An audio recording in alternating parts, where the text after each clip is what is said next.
Hello everybody. Welcome back to my channel English with Bala Visalakshi.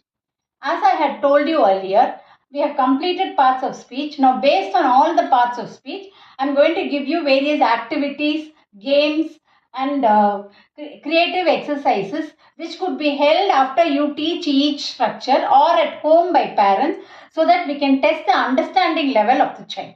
Right? Now first I have taken card game. Now card game is you cut out small cards and in each card you write verb, noun, adverb, adjective and so on. And you spread it on the floor. And then take another set of cards and you write words pertaining to adverb, noun, adjective and so on. Now give this list to this child and tell the child for each word the child has to pick out the correct grammatical structure, pair it and give it to you. If the child has done it correctly, you appreciate the child and award a point or a score to the child. It can be done as a group activity also. Okay. Next, bingo. We can play this at school or at home also. You ask the child to get a sheet of paper or a chart paper where ask them to draw these columns. Let them have either 4 rows horizontally and vertically or 5 rows horizontally and vertically. Then at random, all the parts of the speech must be written. Okay. Then afterwards, you have a set of words. Now, as you call out each set of words, for example, each word, for example, I am going to call out smart. The child must identify that smart is an adjective and either put a tick in adjective or put a small card over there. Then I am going to say wow. The child must identify that it is an interjection and put a tick or put a card. Then I will say Ashok, noun. So they will put a tick or they will have a card over here. Now if they finish this row first, crossways, they finish it first means they will say bingo. They can either finish it horizontally or vertically or crosswise. Whichever they can do it in any, it can be done in any direction, but they must finish it first and they must do it correctly. That you have to check. So they learn the words also and they learn the structures also. Then you can play 4 corner. You can divide the space into 4. Then you can write any 4 parts of the speech. Conjunction, adverb, pronoun, verb, anything you can write. The first time if you do this, next time you take the next 4 parts of speech. Then you call out one word. Suppose you call out smile. They must first identify smile is a verb. And they all must go and stand over there. Not all will be able to do it. Some will go to adverb, some will go to pronoun. So what you have to do, you have to tell them verb is the correct structure over here and the other 3 are wrong and you must say they are out. So here again they will learn it correctly. The parts of the speech they will be able to learn it correctly. Right? Then passing the box. You take a box and you write different words in the box. Now you pass the box. Right? It may have 8 corners or 4 corners depending upon whether it's a cube or a square or a rectangle. Right? Now you pass the box, play the music. Stop the music. The child who's having the box must read out that word. And the child must say whether it is adverb or noun or adjective or whatever part of speech it is. If it says correctly, it will continue. If it says wrongly, the child is out. Right? So here also there is a chance, there is an opportunity for them to learn. Then you can play Dam Charade. Divide them into teams. Ask one team to come forward. Give them the word. Ask one player to see the word and act it out and ask the remaining team to identify. This you can do for all the teams and decide who is the winner. Then walk around activity. Here before you start itself you must tell them that you will tell a word and if the word you tell is noun they have to move. If it is a verb they have to stop. If it is an adverb they have to clap and adjective means they have to run.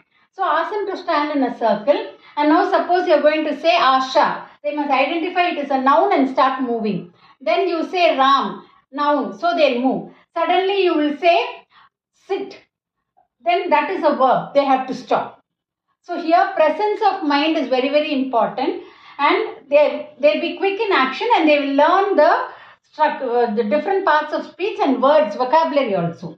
Then you can play memory game. You write different words again all pertaining to parts of speech. and shuffle it and put it. And then after that, you call 4 or 5 children, ask them to look at the different words for 5 minutes.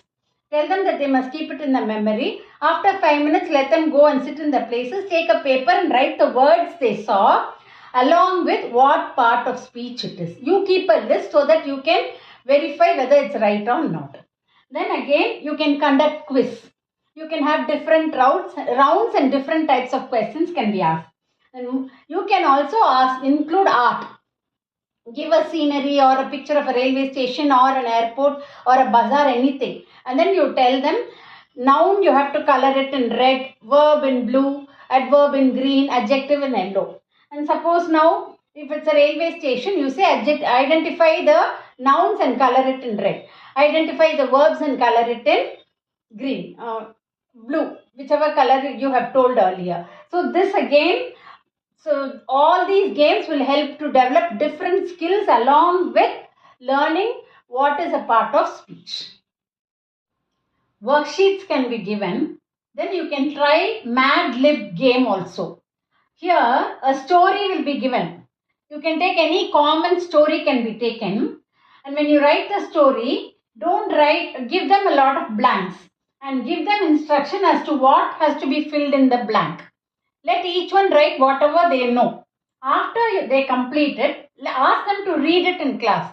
You'll see that it is meaningless. The story that they have written is meaningless, but it is very humorous. They will enjoy it. They will learn it. See, for example, one day I've given, write the name of an animal, went to, write the name of a place, and dash, write the past tense of any verb and a dash noun. So when they write anything, each child will have a different thinking and they'll write different names and places. So when they read, you'll get different answers, right? So it will be very humorous. Then you can give a passage and ask them to identify the parts of the speech.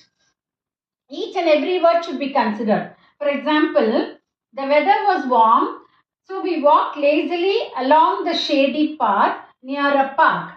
The is a determiner, weather noun, was verb, warm adjective, we pronoun, walked verb, lazily adverb, along preposition, the determiner, shady adjective because it tells more about the path, noun, near preposition, park noun.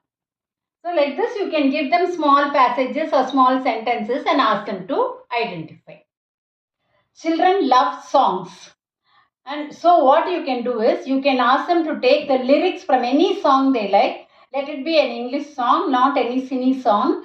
And ask them to write down that lyrics, and from that you can ask them to take 3 adjectives, 3 verbs, 3 nouns, 3 pronouns and all that. If you ever find yourself stuck in the middle of the sea, I'll sail the world to find you. This is a stanza from the song Count on Me by Bruno Mars. From here you can ask them to take out 3 pronouns and any parts of speech. Like this you can do. Then you can give them a puzzle box. This is just an example, so I made it small. You can give them a big puzzle box with various alphabets fit in such a way that they can identify parts of speech either horizontally or vertically, even crosswise, right? Then for children of higher classes, encourage them to get newspaper clippings. Ask them to read sports report, because that will be the report where they use a lot of adjectives. Ask them to get a clipping. Ask them to underline the various adjectives used, nouns, pronouns used, and ask them to sometimes those adjectives, ask them to practice it also when they speak. Then ask children to make an album of their own.